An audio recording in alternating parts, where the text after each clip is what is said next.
What is up guys? Tonight, it's Friday night and this is what I'm doing.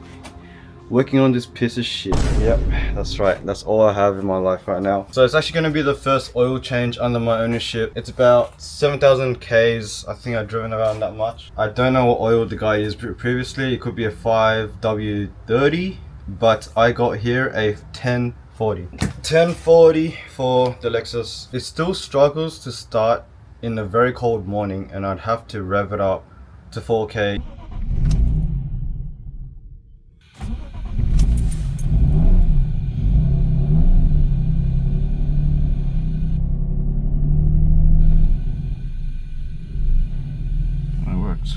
Just for context, if you guys haven't watched the previous episode where I changed the fuel pump, when I changed the fuel pump, it wasn't starting out great until I revved the crap out of the car.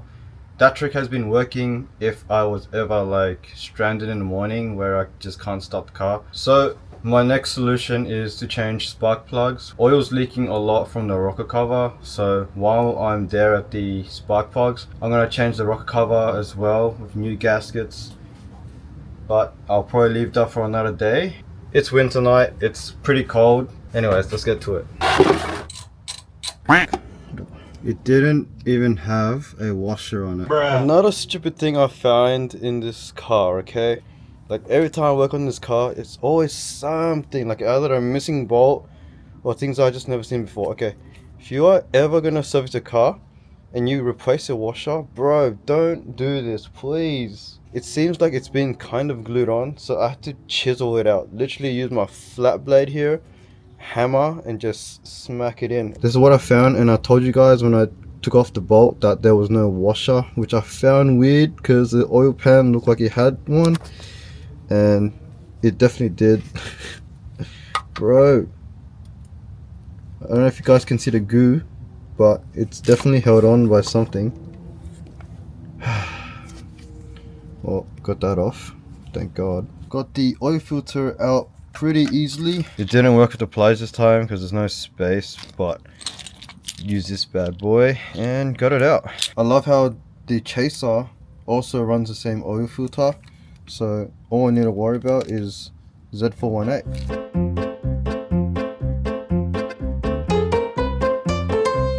Alright, ready to drop in oil, but before I drop the car down on the floor, there's one annoying thing about this car, right? Believe it or not, I've been running like this for almost a year. So my water jets do not spit out water for some odd reason.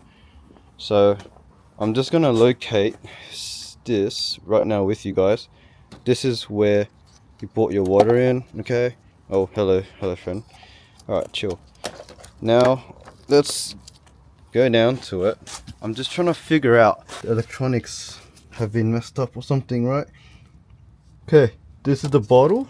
I'm legit figuring this out with you guys. That is a part that should be the jet.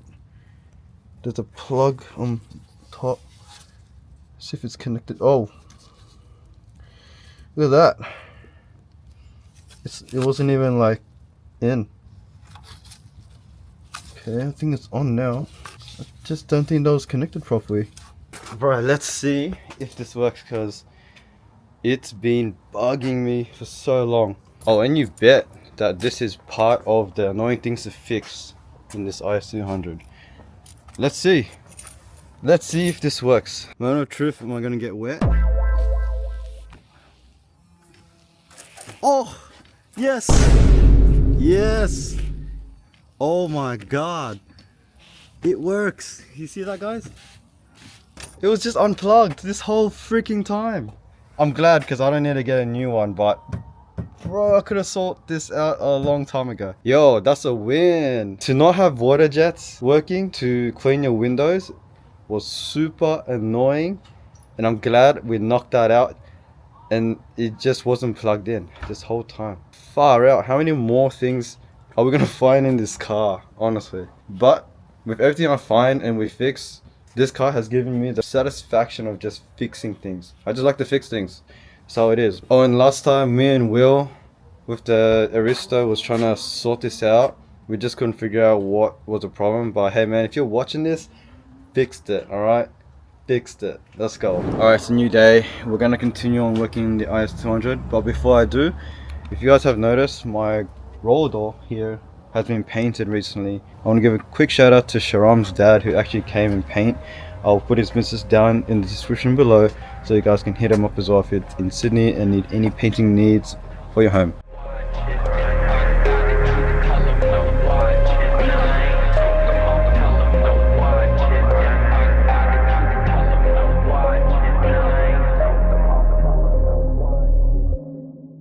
Not bad. Hey, project manager. Inspection, yeah. Yeah, inspection just to make sure things are going well.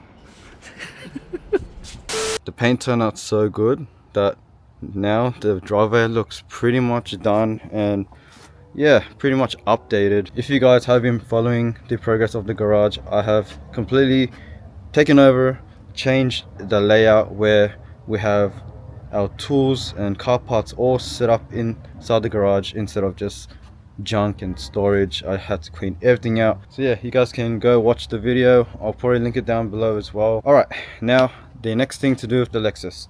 So right now it's got a lot of leak coming from the rocker cover. So I don't have a oil cap yet, but I can see it's actually leaking from it too. Basically it needs new gaskets. Yeah, it's sweating a lot of oil. It is the thing I first saw before buying this car. So yeah, all I need to do is remove the airbox and this.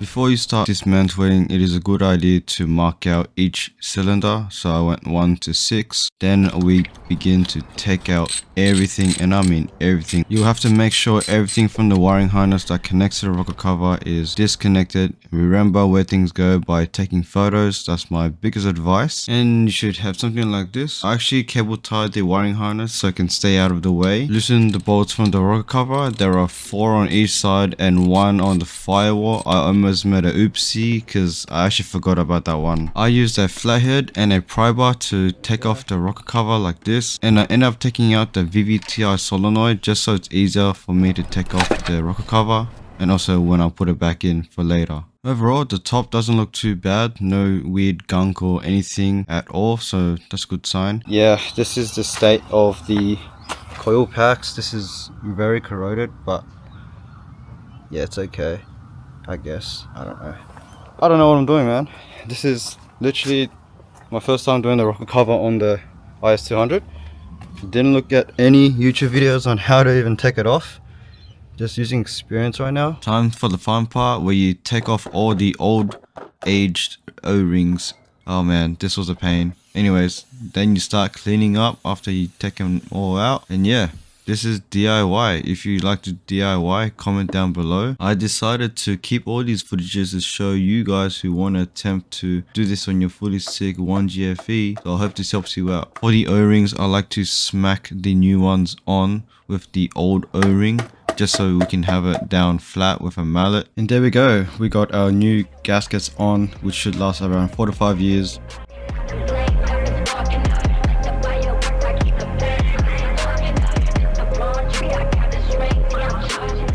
Making sure we clean the block first before we put the rock cover on. I applied oil on the new O-rings just so we don't go in dry, you know what I'm saying? And lastly, before you can put the rocker cover on, don't forget to add gasket maker. Alright, quick update. The rocker cover is now on. All bolts are now on as well. I kind of went ahead, sorry. I am honestly just rushing for time, lost sunlight. Now I have taken off the spark plugs and yeah, it's just super corroded. Nothing to really worry about, but man, number 6, Jesus Christ, bro, it's so rusted.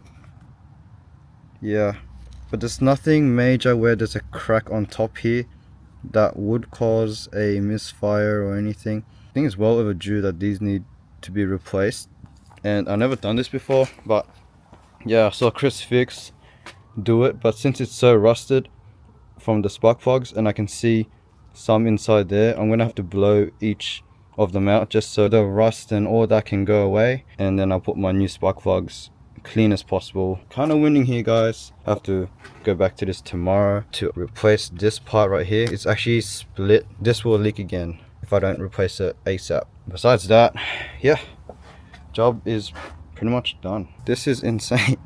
I've never seen coil packs this rusted in my life. This is just for quick reference. I went with the NGK spark plugs IF R6T11. It is just purely because the car was already running the same spark plugs and recommended online. So yeah, gonna run these again. And just for quick reference, this is the comparison between the old one and the new one. Look at that. That's a huge difference.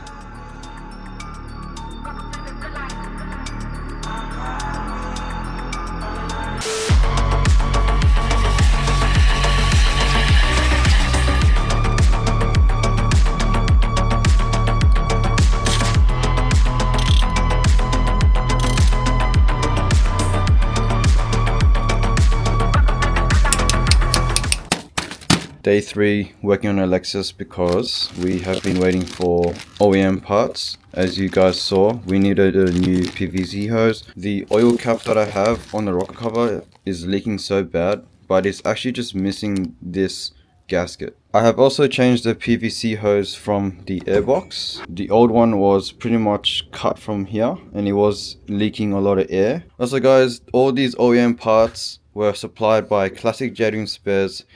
I'll link it down below, but hit them up on Instagram. Let him know that you saw my video. Ivan can vouch too. His Evo has been supplied by Ravi from Classic JDM Spares as well. Make sure you check out Classic JDM Spares. Get all your OEM parts. Exactly. So no more wasting your time looking around the internet on what part number you have to get. Just hit him up on Instagram and he can simply just give you what you need. Or you can look at his hectic STI and his built Evo. Oh yeah, yo, we gotta go raw racing one day. But yeah, we gotta check that out. You guys gotta race. That's what you guys gotta do. Well yeah, what do you got on today, Ivan? Ivan's finally getting a head unit, which he's got right here. It's in there somewhere. Apple CarPlay. Yeah. Wireless connection. It's gonna change your life, man, I'm telling you. Yeah, hopefully. And then hopefully by the end of the year, 400 kilowatts. Who knows? Alright, so first things first, I have to take this off. This is the split one right here. So here it is, it's split there. Whoever worked on this last taped it up with electrical tape. But yeah, obviously that leaked out heaps. And I'm going to change this grommet just to see if the leak stops as well. But apparently that's a pain to take out. So let me get to this. Let's see how we go. Just out of my first win, I'm going to start with the oil cap. It's currently got gaskets in there actually, but it's just really old. I was trying to avoid to buy a whole new one just to see if it works with just replacing the gasket.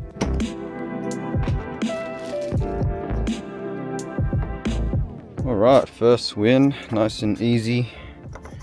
Let's see if this works and hopefully no more leaks. First job done. Now for the hard part. Alright, now for the hardest part, but I went ahead and done it. I just had to try my luck and pull this because the grommet was actually breaking and I'm having luck. Hell yeah. If you have vice grips, this is super useful. Unfortunately, I don't have a replacement part for this because it's just not in stock and I gotta wait for longer. But I was just gonna try replace this grommet here. Oh, it's old. Oh no, it dropped. Yeah, the back piece is into the rock cover, so I gotta try to take that out. Sorry, I needed 2 hands, but since it's halfway out, it's out. Let's go.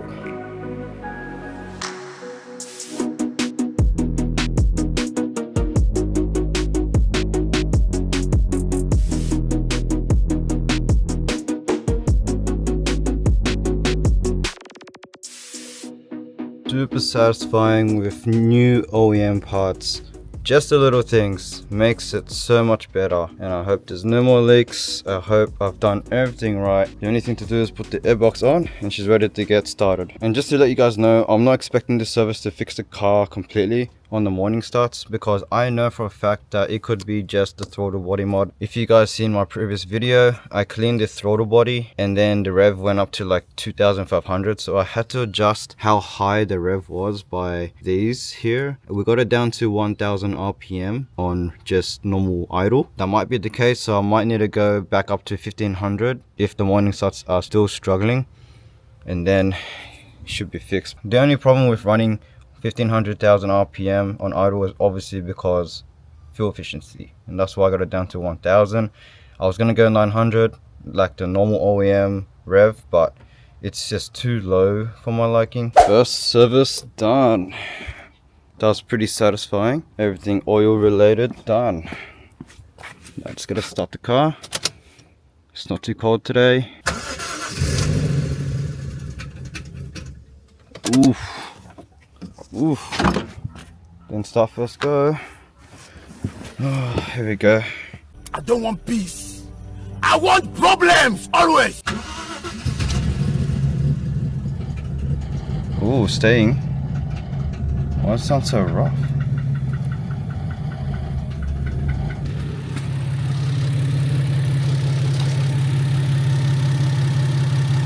I'm just gonna let it warm up. Probably registering the new sparks that I just bought as well.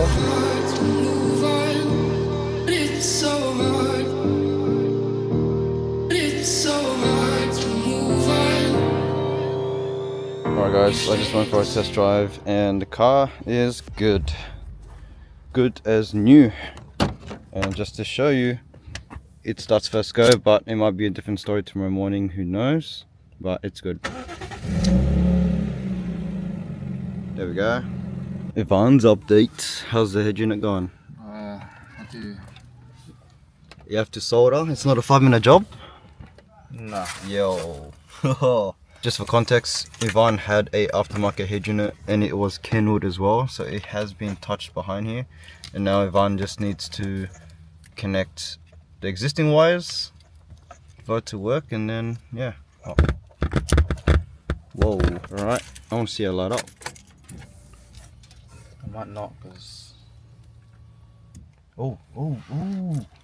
Yo, that's satisfying, bro. Damn, Because that's pretty cool. Yeah, I'll turn it off. Well, whatever. it's on, so that means you're on the right track. Yeah. Shout out to Alex New. Alex. Alright, so that concludes this video. There's a few things I want to do with the Lexus before I take it out for another skid pan session or any drift event. As I mentioned, the more I touch this car, the cleaner the car is getting, the more reliable the car is feeling. So yeah, time will honestly tell what's next. But yeah, I have a few things on my list, not much left to go, and I can honestly say this car will be up to scratch mechanically, and then one day we can hopefully start on the exterior mods, because I haven't touched any body kit or wheels or anything just yet. Speaking of wheels, I just bought new tires for this set right here that will go on the Lexus, but I will not reveal this yet until I'm ready. But for those who stuck around, I want to thank you guys so much for just watching the videos, and if you guys are contributing to liking the video, it also helps. And guys, I want to see those comments. Do not DM me on Instagram, just comment down on YouTube and bump my videos up. But nevertheless, I have been enjoying the journey with the Lexus, even though it's been a pain in the ass with problems. But again, without problems, you will never learn how to fix it. Alright guys, I'll see you guys next time. Peace.